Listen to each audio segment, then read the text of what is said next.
로마서 1장 15절에서 17절까지의 말씀이 되겠습니다.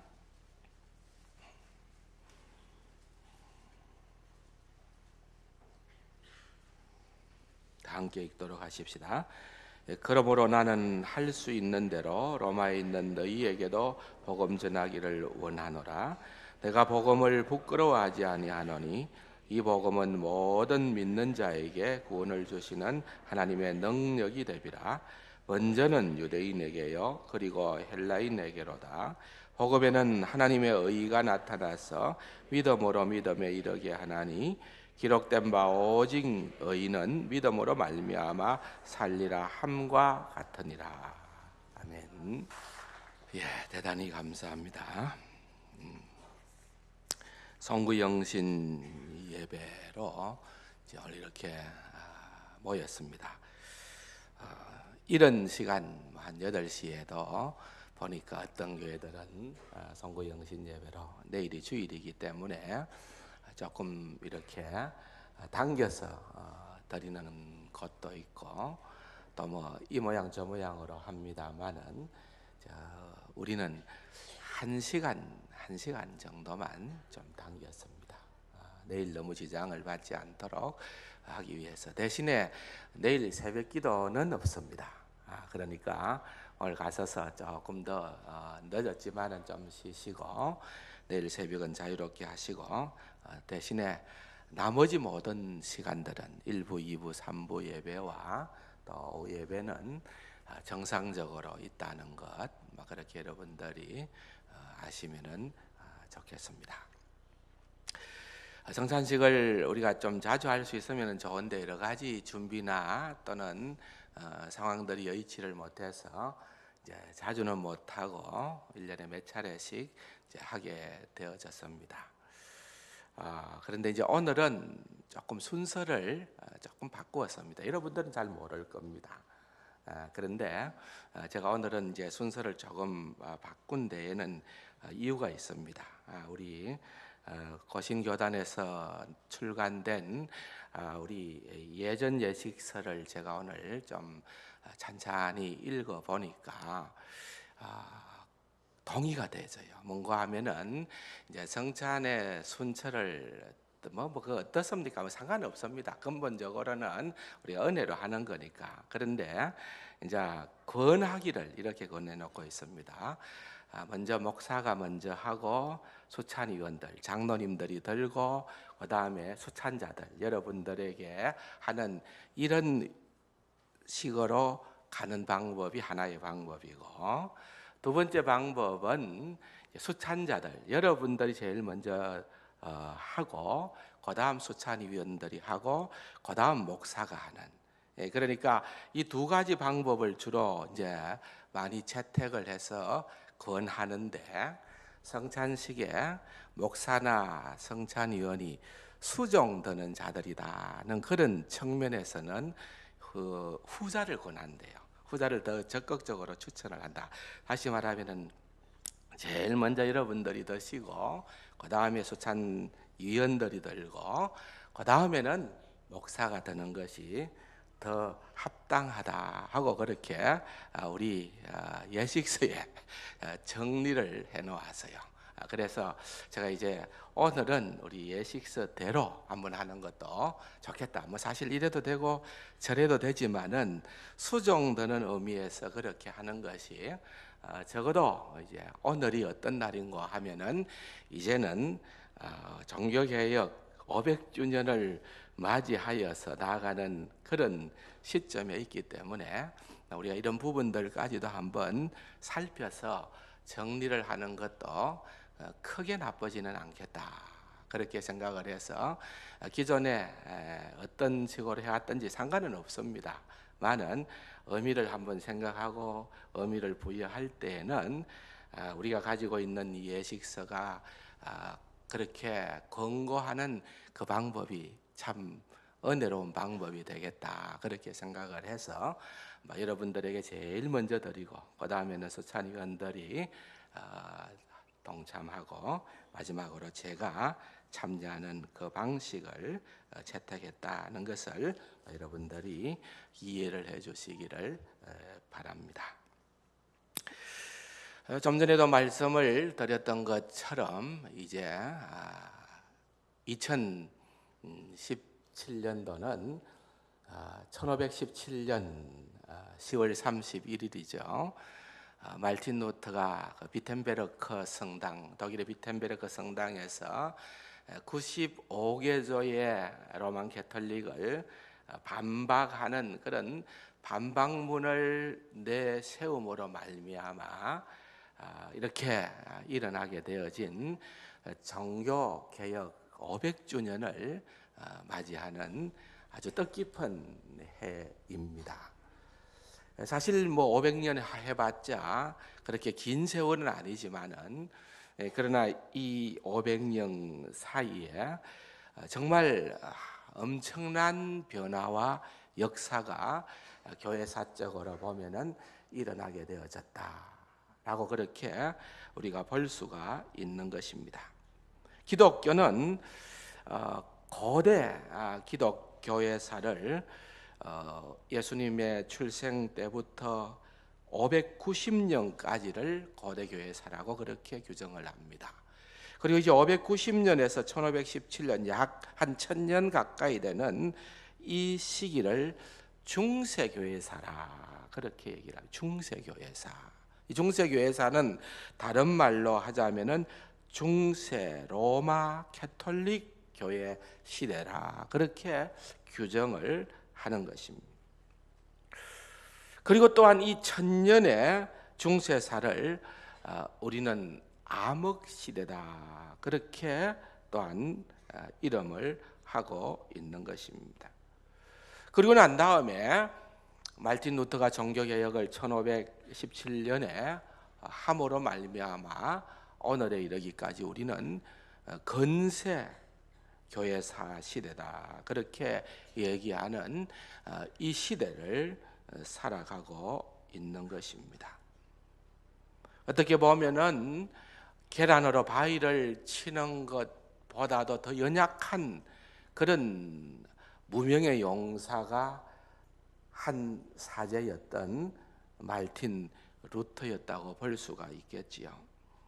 어떻게 보면은 비텐베르크 성당에서 95개조를 들고 그렇게 일어났다 손치더라도 어떤 의미에서는 아무도 그를 주목하지 아니했었을 것이고, 또한 교황청에서는 아마 비웃음 내지는 콧웃음을 칠 수밖에 없었던 그런 당시의 시대적인 상황이었을 것입니다. 왜냐하면은 그 시대는 교황의 권위라고 하는 것이 하늘을 치솟았던 그런 시대였기 때문에 그렇습니다. 교황이 황제보다도 위에 있었습니다. 여러분들이 아는 것처럼 카노사의 굴욕이라고 하는 역사적인 사건이 있는데, 당시 로마의 황제인 하인리히 4세가 3일 동안이나 교황 앞에서 맨발로 그것도 눈밭에서 황제가 3일 동안 맨발로 서서 잘못을 빈 그런 유명한 사건이 바로 카노사의 굴욕이라는 그러한 사건이었습니다. 교황 이노센트 3세 때는 교황권의 전성기였습니다. 어느 날 교황이 창문으로 내려다보니까 꼬리에 꼬리를 물고 곡물을 교황청 창고로 싣고 오는 수레들이 있었습니다. 그것을 본 교황은 토마스 아퀴나스라고 하는 신학자에게 말하기를, 이제 우리에게는 은과 금이 없다는 말은 다 지나갔다.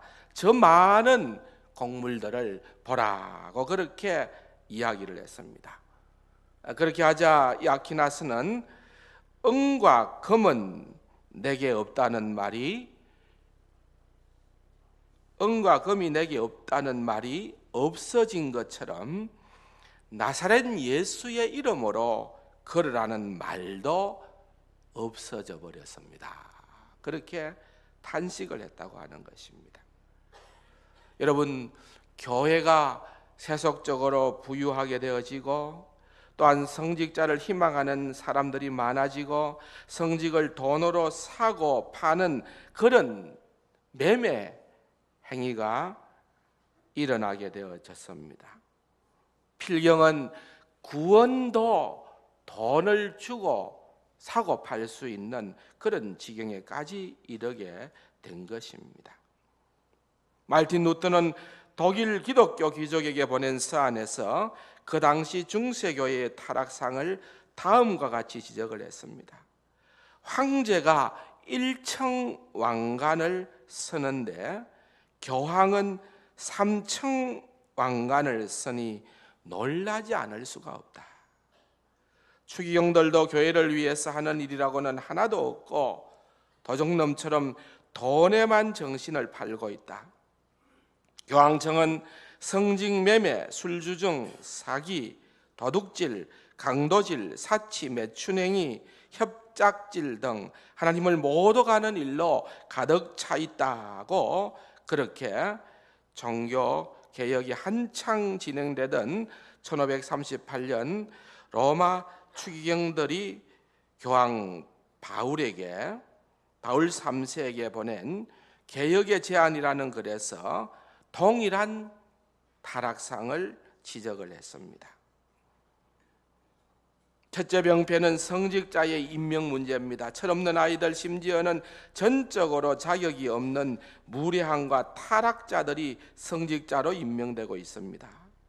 로마에서 직무를 수행하는 사제들은 무식하고 부도덕하는 것은 정말 분통 터지는 일이라 하겠습니다. 로마시 안에는 장녀들이 기부인처럼 왕래하는데 그 뒤를 성직자들이 따르고 있습니다.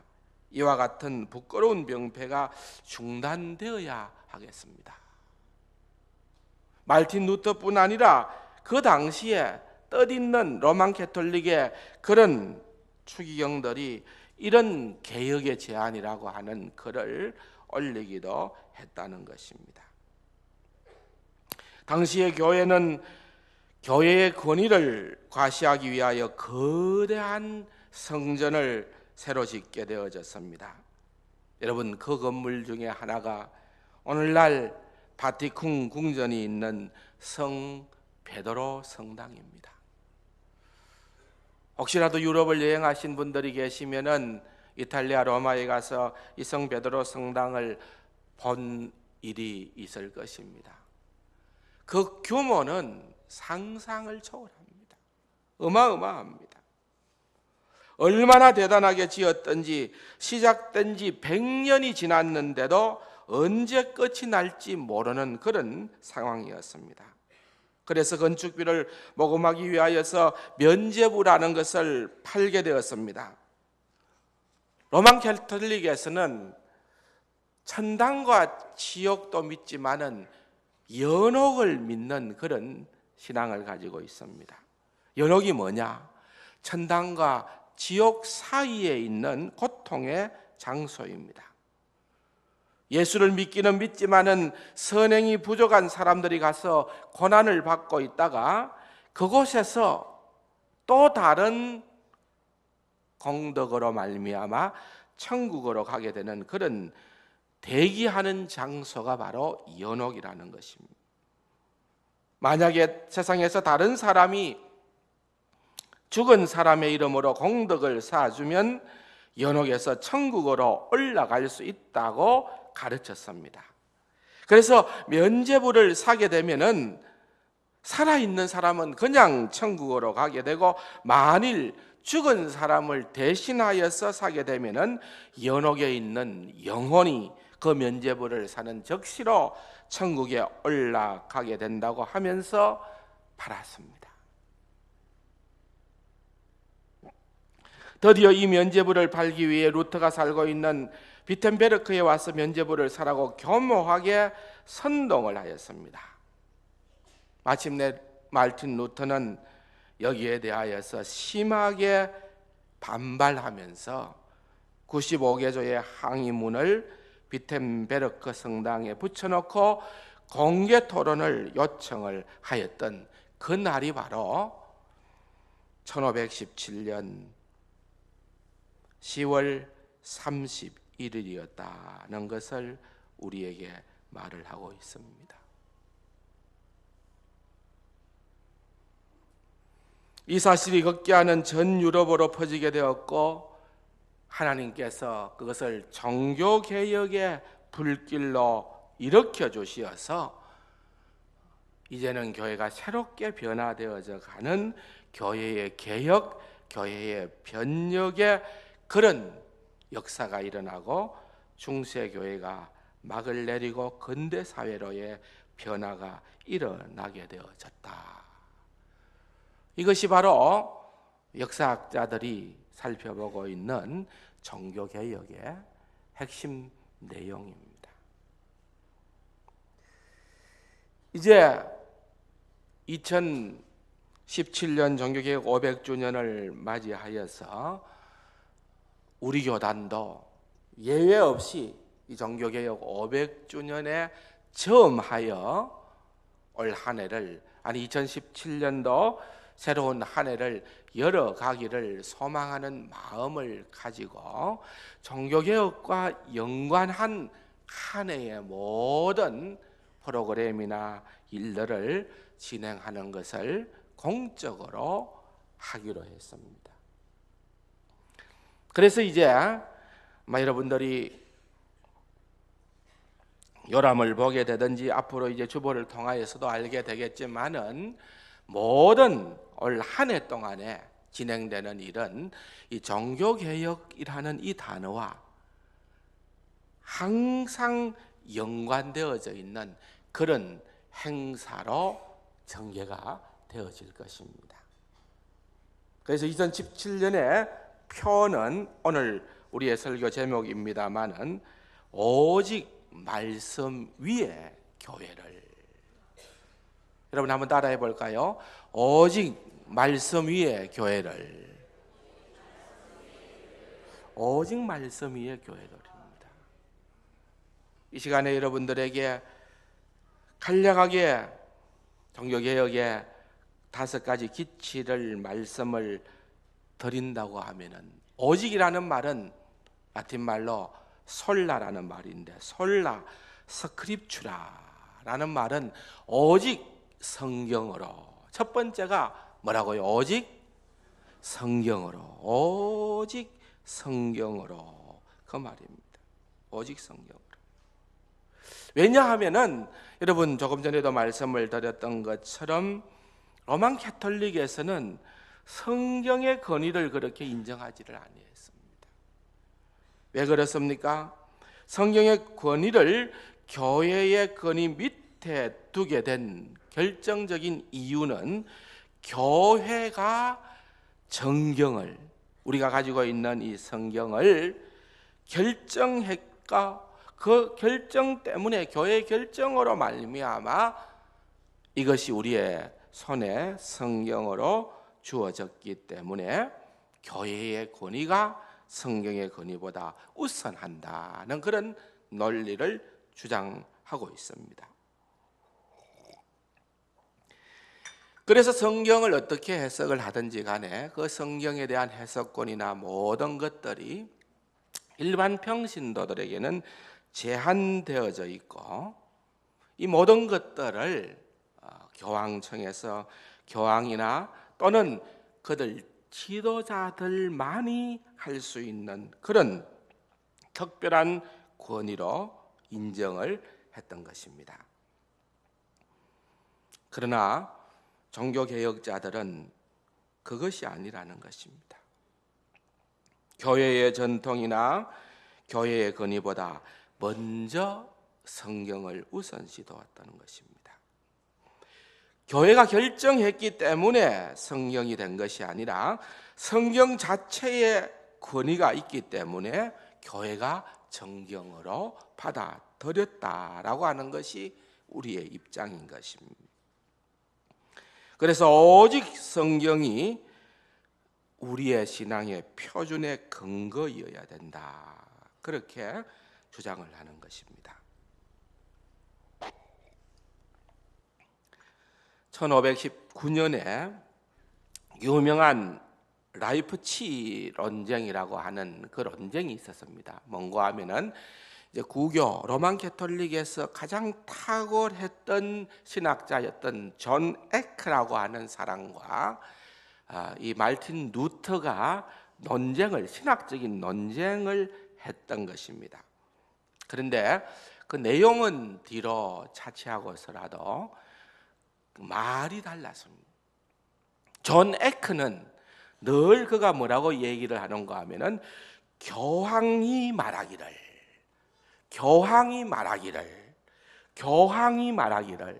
그것을 주장을 했습니다.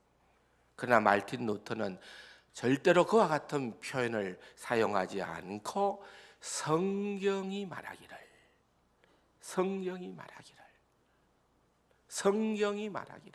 그것입니다. 여러분, 우리가 믿는 기독교는 오직 말씀의 종교인 줄로 믿으시기 바랍니다. 성경보다도 더 우선되는 권위가 없습니다. 성경이 말하기를 우리는 거기에 머리를 숙여야만 되는 것입니다. 두 번째로는 오직 믿음으로, 그 말입니다. 솔라피데라는 말인데 오직 믿음이로라는 말입니다. 말틴 루터가 종교개혁의 선봉자가 되게 한 말씀이 바로 오늘 우리가 읽은 본문입니다. 복음에는 하나님의 의가 나타나서 믿음으로 믿음에 이르게 하나니 기록된 바 오직 의인은 믿음으로 말미암아 살리라 함과 같으니라. 믿음에서 믿음으로 믿음에 이르게 한다라고 하는 그 말은 처음부터 끝까지 오직 믿음으로만이라는 뜻입니다.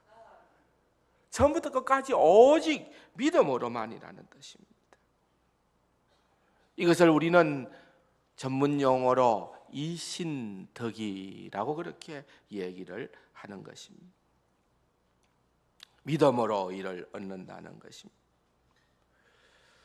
이 오직 믿음이라는 것은 벌써 구약의 하박국서에서 또 우리가 읽어본 이 바울의 로마서를 통하여서 너무나도 확실하게 가르쳐준 진리였지만은 어쨌든 로만 캐톨릭에서는 이러한 진리를 고의적으로 은폐해버리고 구원의 조건을 인간의 공로나 적선을 내세우며 신도들을 속이게 된 것입니다. 이에 대하여서 종교개혁자들은 구원은 오직 예수 그리스도를 믿는 믿음으로만 얻을 수 있다는 그러한 주장, 성경에 근거한 구원가 아니며 동시에 구원에 있어서는 어떠한 인간의 노력이나 공로사상을 철저하게 배제하는 것입니다. 여러분, 오직 믿음이라고 하는 이 말의 의미 가운데에는요 두 가지가 전제되어져 있어요. 하나는 우리 인간은 예외 없이 우리 인간은 다 죄인이라는 것입니다.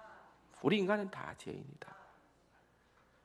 두 번째로 우리 인간이 무엇을 하든지 간에 어떤 선행을 쌓든지 간에 우리 자체적으로는 천국에 들어갈 수 있는 의의가 없다는 것입니다. 구원은 오직 뭐라고요? 믿음으로. 구원은 오직 믿음으로만 가능하다는 것을 종교개혁자들이 주장을 했습니다. 세 번째로는 솔라 그라티아라는 말인데 오직 은혜라는 말입니다.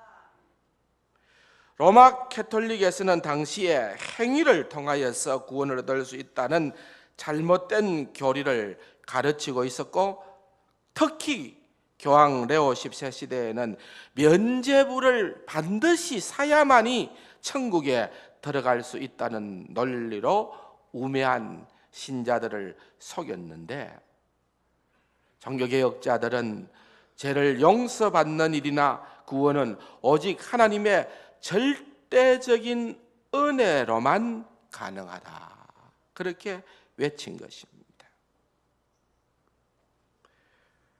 믿음으로 구원을 얻는데 그 믿음이야말로 하나님의 은혜의 선물이다, 그 말입니다. 여러분, 에베소서 2장 8절에 보면은 너희가 그 은혜로 말미암아 믿음으로, 그 은혜로 인하여 믿음으로 말미암아 구원을 얻었나니 이것은 너희에게서 난 것이 아니요 하나님의 뭐라고요? 선물이라. 우리가 은혜로 인하여 믿음으로 말미암아 구원을 얻게 됐는데 그것은 우리에게서 난 것이 아니고 하나님의 선물이라는 것입니다. 로만 가톨릭이나 아나베프티스트, 제세례파라 그러죠. 제세례파. 이 제세례파에서는 반반을 주장합니다. 하나님의 은혜도 필요하지만은 우리의 행위, 우리의 의지도 필요하다. 50대 50을 주장합니다. 50대 50. 그런데 여러분, 구원은 결코 50대 50이 아닙니다. 구원은 한번 따라합시다. 전적으로 하나님의 은혜입니다. 구원은 전적으로 하나님의 은혜라는 말씀입니다. 네 번째로는 오직 예수입니다. 한번 따라합시다. 오직 예수. 구원은 다른 방도가 없습니다. 오직 예수밖에는 없는 줄로 믿으시기 바랍니다. 그 다음에 종교개혁자들이 끝으로 주장했던 것은 오직 하나님께만 영광을, 오직 하나님께만 영광을입니다. 사랑하는 성도 여러분, 우리가 신앙생활을 하고 또 사람들이 우리를 인정하고 또 그렇게 하다 보면 우리가 스스로 뭔가 된 것 같은 존재가 된 것처럼 느껴지고 자부심이 생기고 뭔가 뿌듯해지고 뭔가 목에 힘이 들어가고, 여러분 그런 것들이 신앙생활이 아니고요. 신앙생활이라는 것은 여러분 나의 나 된 것이 전부 다 하나님의 은혜로 되었기에 하나님, 내가 살아 호흡하는 그 순간에는 전적으로 하나님께만 영광을 올려드리기를 원합니다. 그것입니다. 이제 그 종교개혁 500주년을 맞이함으로 말미암아 이제 정말 소망하옵기는 이제 저와 여러분이 또 우리 창원 세광교회가, 아니 우리 교단 산하에 있는 모든 교회와 성도들이, 아니 우리 한국 교회와 성도들이 정말 이 5가지의 그런 종교개혁의 기치 가운데에서 하나님께서 놀라운 개혁과 변화와 부흥을 허락해 주셨던 것처럼 이것이 오늘 이 암울한 시대에, 이 어려운 시대에 대한민국을 살릴 수 있는 원동력이 되기를 간절히 소망합니다. 그래서 우리가 이 2017년도 한 해는 정말 우리가 할 수만 있으면은 이제 그렇게 매달 나아갈 겁니다. 종교개혁과 더불어서 그때에 우리의 믿음의 선조들이 어떻게 하나님을 찾았고 어떻게 하나님을 위하여서 살았는가 하는 것을 면밀하게 살펴보면서 여러분 오늘 이 시대에 저와 여러분들을 하나님께서 세광인으로 믿음의 성도로 부르신 그 거룩한 목적에 맞는 그런 귀하고 아름다운 삶으로 주께 나아가기를 주님의 이름으로 간절히 축원합니다. 좋으신 아버지 하나님, 은혜와 사랑을 감사드립니다. 참으로 다사다난했던 2016년도 한 해였습니다.